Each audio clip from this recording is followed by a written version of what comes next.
They say lightning never strikes twice, but when it comes to the world of numismatics, sometimes it does, and when you least expect it. Welcome back, coin enthusiasts. Today, we're diving into 3 dimes that might be hiding in your change jar right now, coins that collectors worldwide are willing to pay thousands, even tens of thousands of dollars for. I'm talking about the 1999, 1988, and 1996 Roosevelt dimes, each with peculiarities that make them extraordinarily valuable in a market where condition is everything and errors are gold. Or in this case, silver. Let me tell you about Ruth McDougall from Tallahassee. Last summer, she was cleaning out her late father's dresser drawer when she found a coffee tin filled with loose change. Among them was a 1999 dime that looked off. Something just wasn't right about the reverse. Fast forward 3 months and an authentication later, she sold that single dime for enough to pay off her car. That's the power of knowing what you're looking at. And today, I'm going to make sure you know exactly what to look for. Let's start with the 1999 Roosevelt dime, a coin that has become the stuff of modern numismatic legend. The late 1990s were a fascinating time for the U.S. Mint.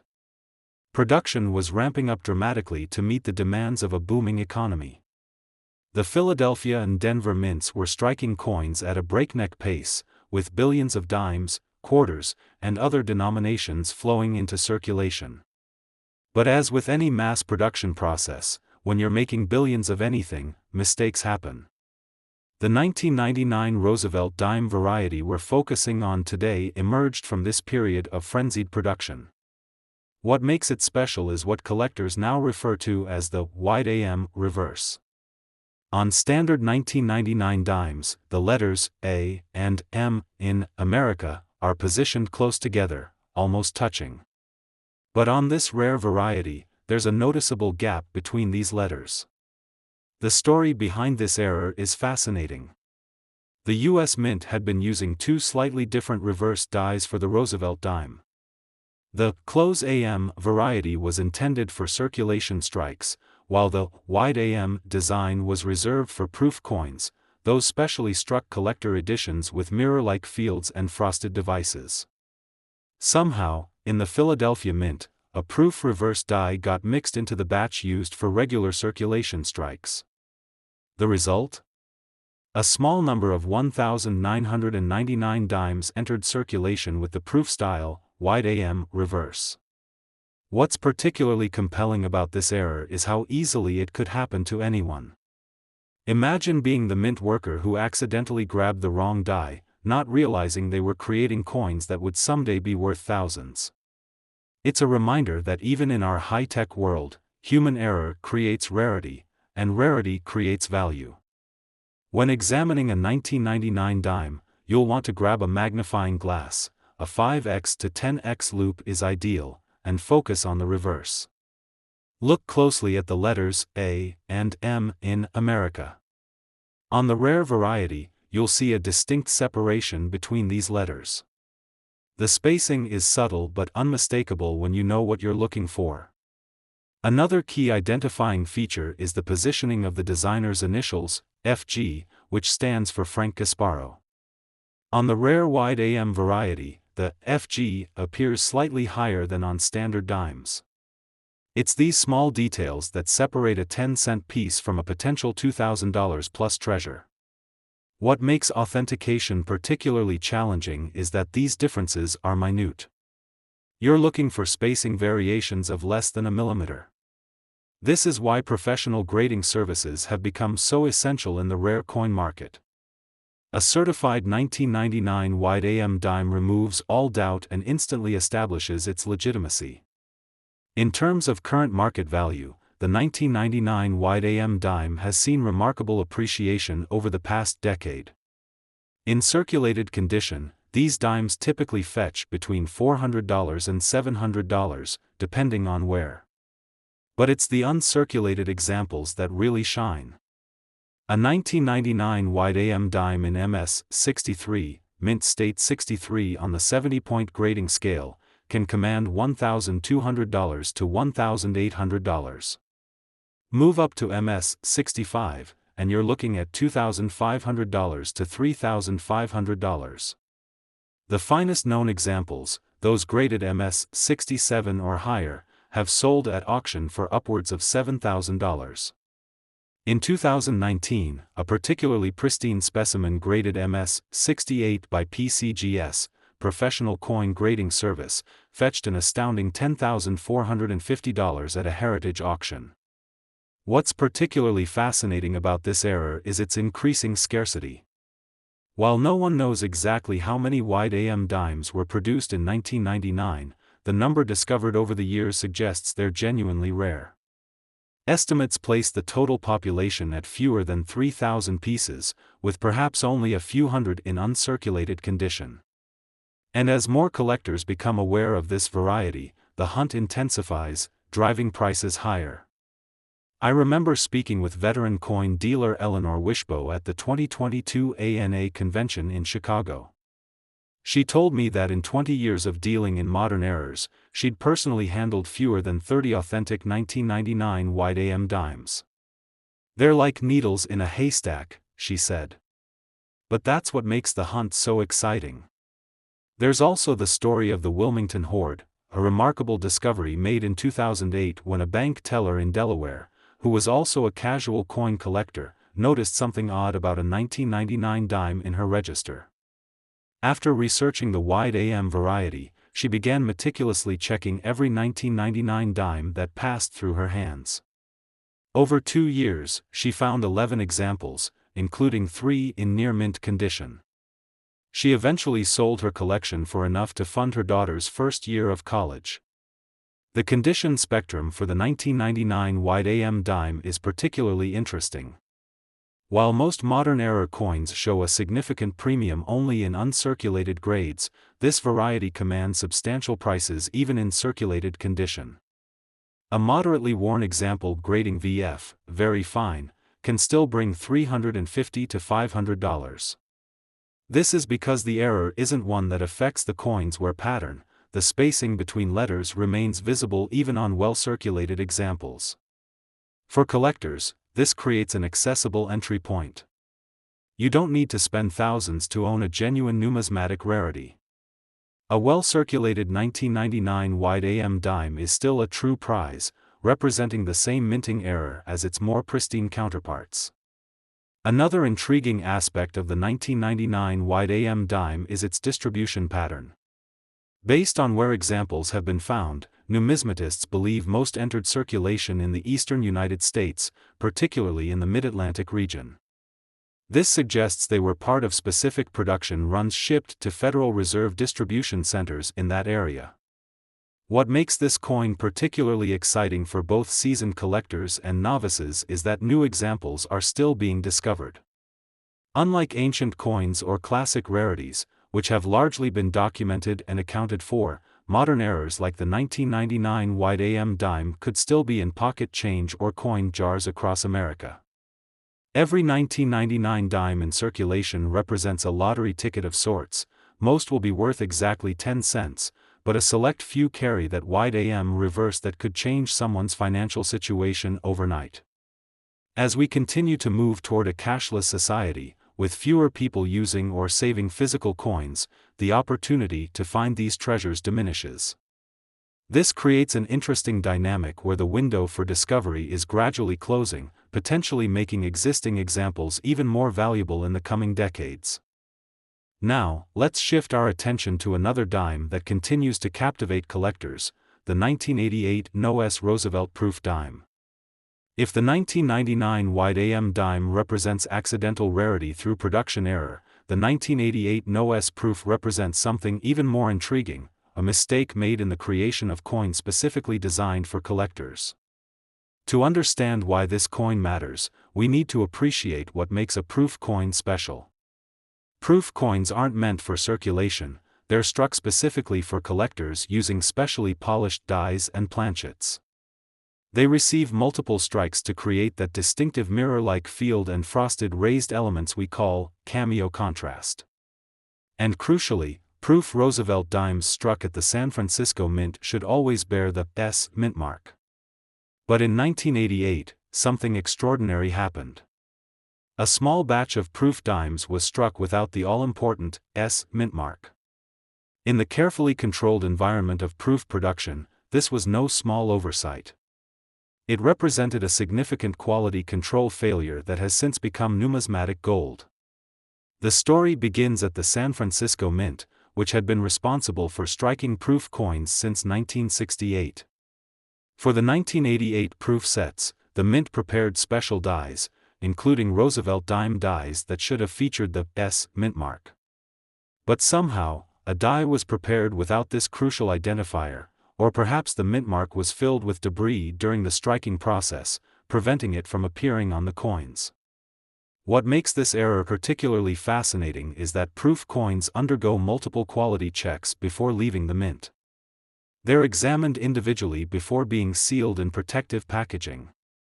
Yet somehow, these no-S dimes made it past all inspection points and into the hands of collectors who purchased the official 1988 proof sets.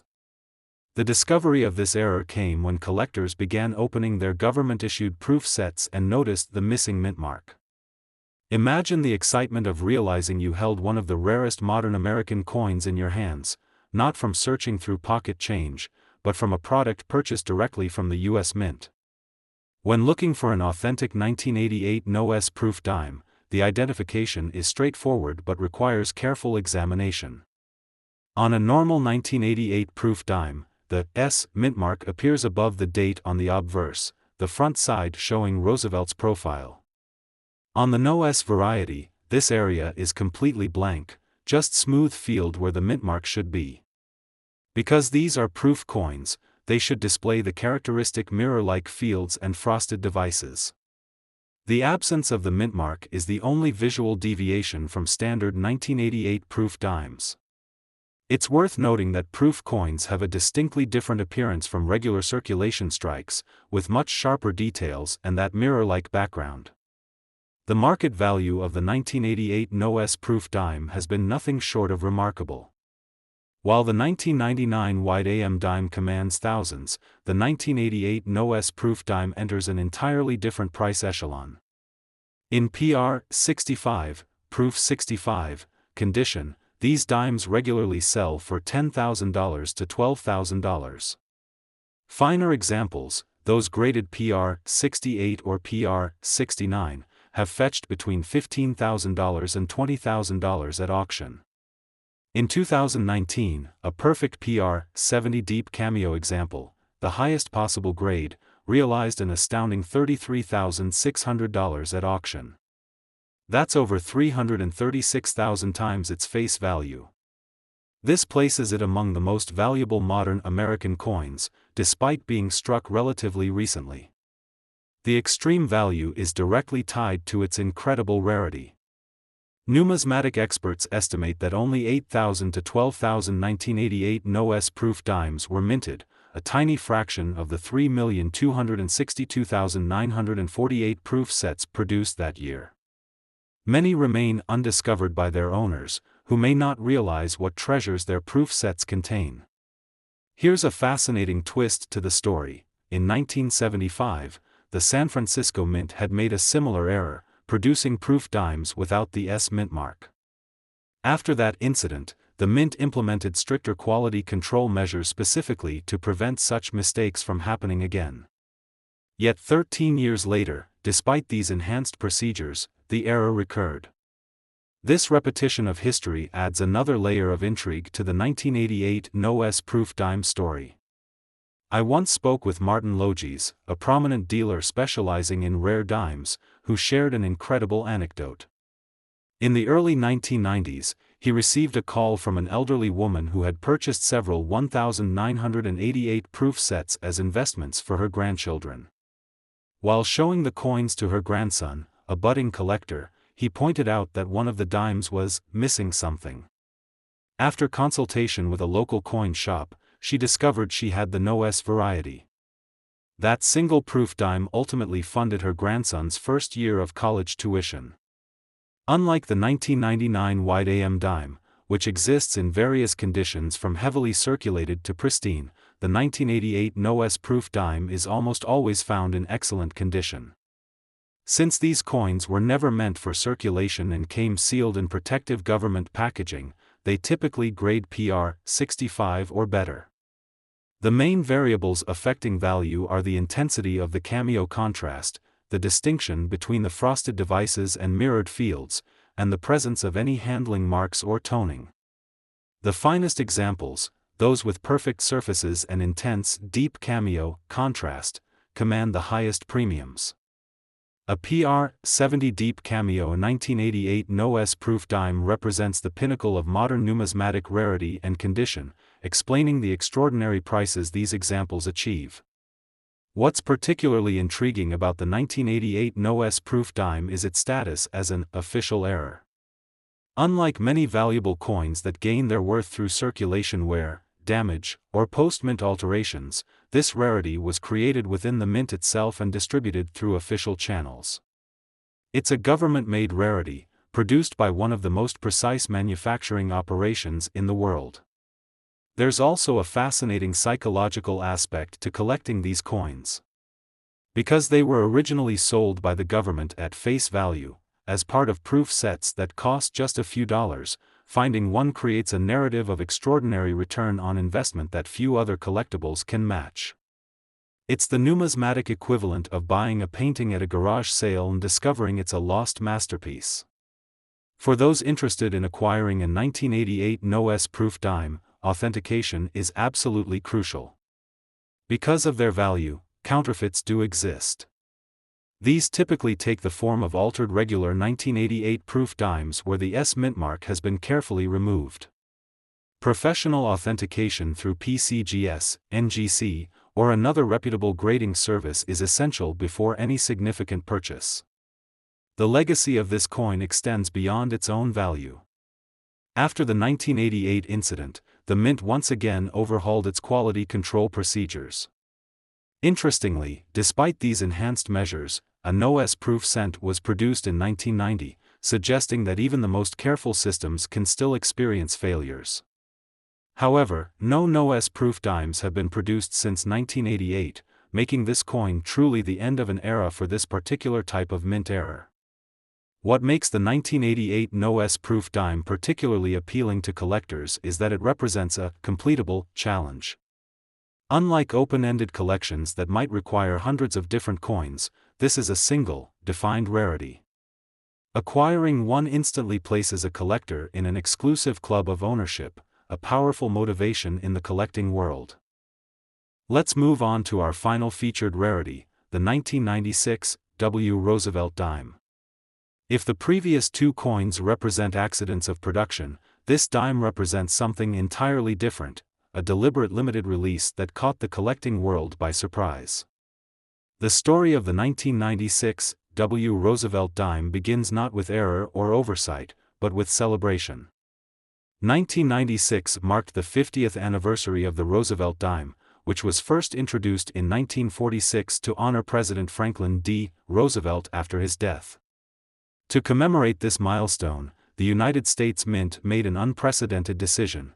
They would strike Roosevelt dimes at the West Point Mint, a facility that typically didn't produce dimes for circulation, and include one in each 1996 uncirculated mint set. This was revolutionary. While the West Point Mint had produced coins before, it had never struck dimes for inclusion in mint sets. The decision to mark the W mint mark on these special anniversary dimes created an instant collected treasure that wasn't available through any other channel. What makes the 1996 W dime particularly distinctive is right there in its name, the W mint mark visible on the obverse, just above the date. This small letter indicates production at the West Point Mint in New York, a facility better known for striking gold coins and commemoratives than everyday circulation currency. The W mint mark is small but unmistakable when you know where to look, positioned in the same location where you'd find the D, Denver, or P, Philadelphia, on regular dimes. Beyond the mint mark, these dimes were struck to the same specifications as regular uncirculated dimes, with one critical difference: their striking quality was often superior. Many collectors have noted that the 1996 W dimes exhibit sharper details and more lustrous surfaces than their Philadelphia or Denver counterparts from the same year. This is likely because the West Point facility, accustomed to striking collector coins rather than mass-producing circulation currency, could take extra care with these special anniversary pieces. The market performance of the 1996 W dime has been remarkable, especially considering it's a modern coin with no inherent precious metal value beyond its face. In MS-65 condition, these dimes typically sell for $150 to $200. In MS-67, prices jump to $300 to $400. But it's the superb gems, those graded MS-68 and MS-69, where values really soar. An MS-68 1996 W dime can command $700 to $900, while the rare MS-69 examples have sold for $3,000 to $4,000 at auction. In 2019, a perfect MS-70 example, virtually flawless under 5x magnification, sold for an astounding $7,300, an extraordinary sum for a modern clad dime with a face value of just 10 cents. This price trajectory shows how limited supply combined with strong collector demand can transform even recent coins into significant investments. What truly sets the 1996 W dime apart in terms of market dynamics is its established mintage. Unlike our previous two rarities, where production quantities remain somewhat speculative, we know exactly how many 1996 W dimes were struck: 1,457,000. This figure corresponds precisely to the number of 1996 uncirculated mint sets sold, as each set contained exactly one W mintmark dime. This known mintage creates an interesting market dynamic. While 1.4 million might sound like a lot of coins, it's actually quite limited in the context of modern U.S. coinage, where standard mintages run into the hundreds of millions or even billions. More importantly, many of these dimes remain locked in their original mint sets, never having been removed or submitted for individual grading. The story of the 1996 W dime includes an interesting wrinkle that adds to its appeal. When these dimes were first released in the mint sets, many collectors overlooked their significance.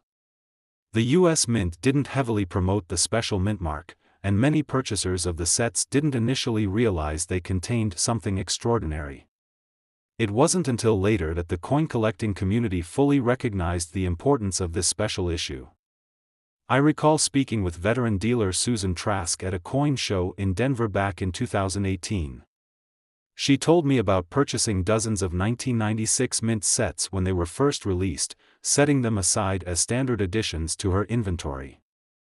"I had no idea what was in them," she laughed. "When collectors started asking specifically for those sets a few years later, I had to go back and check my stock. Those sets ended up putting my son through his first year of community college." The condition factor for 1996 W dimes is particularly interesting. Because they were only issued in mint sets, they were never subjected to circulation wear. However, the way they were packaged, in flexible plastic holders rather than hard plastic capsules, meant they could still acquire contact marks, fingerprints, or spots over time. This is why truly pristine examples, those grading MS-68 and above, command such significant premiums. For collectors, condition assessment focuses on several key areas. The exposed cheek of Roosevelt's portrait often shows contact marks or friction. The fields, the flat background areas of the coin, frequently display hairlines or minor scratches from the packaging process. And the coin's luster, that distinctive cartwheel effect when the coin is rotated under light, must be full and unbroken to achieve the highest grades. Interestingly, some 1996 W dimes exhibit what collectors call first strike characteristics, exceptionally sharp details and pristine surfaces suggesting they were among the first coins struck from fresh dies. These examples often achieve the highest grades and corresponding values. There's also the matter of toning, the natural color development that occurs on silver-colored coins over time. While some collectors prefer brilliant, untonet examples, others value the rainbow patterns that can develop on 1996 W dimes stored in their original mint packaging for decades. Attractively toned specimens with vibrant blue, purple, and gold hues can command premiums 20 to 30% above standard values. Authentication concerns for the 1996 W dime differ from our previous rarities. Since these were legitimately produced and distributed by the mint, counterfeit examples are less common. However, altered coins do exist, particularly regular 1996 dimes with added W mint marks. Professional grading is still recommended for high-value examples, especially those appearing to grade MS 68 or higher. What gives the 1996 W dime particular appeal is its accessibility. Unlike the 1988 no-S proof dime, which might require a 5-figure investment, collectors can own a certified 1996 W dime in mid-range mint state for a few $100s. This creates an entry point for collectors to own a genuine modern rarity without extraordinary expense. The legacy of the 1996 W dime extends beyond its own value. Its success helped establish a precedent for the mint, demonstrating the collector appeal of special mintmark issues. This influenced later decisions, such as the inclusion of W mintmarked quarters in circulation in 2019, another instance where the mint created intentional rarities that drove public interest in coin collecting. As we wrap up our exploration of these three remarkable Roosevelt dimes, the 1999 Wide AM, the 1988 no-S proof, and the 1996 W, I'm struck by how they each represent different facets of what makes coin collecting so endlessly fascinating. The 1999 Wide AM shows us that even in the modern era, production errors can slip through quality control and create treasures hiding in plain sight. The 1988 no-S proof reminds us that even the most carefully controlled processes can produce extraordinary mistakes that become valued rarities. And the 1996 W demonstrates how deliberate decisions to create something special can resonate with collectors for decades. Together, these three dimes tell a larger story about American coinage, how the interplay between intention and accident, rarity and recognition, creates objects that transcend their face value to become both historical artifacts and financial investments. The next time you receive change or come across an old coin jar, take a moment to look more closely at those Roosevelt dimes. While the chances of finding one of these three rarities might be slim, they're not zero. And even if that search comes up empty, you'll have gained a deeper appreciation for the small metal discs that pass through our hands every day, each one a miniature canvas of history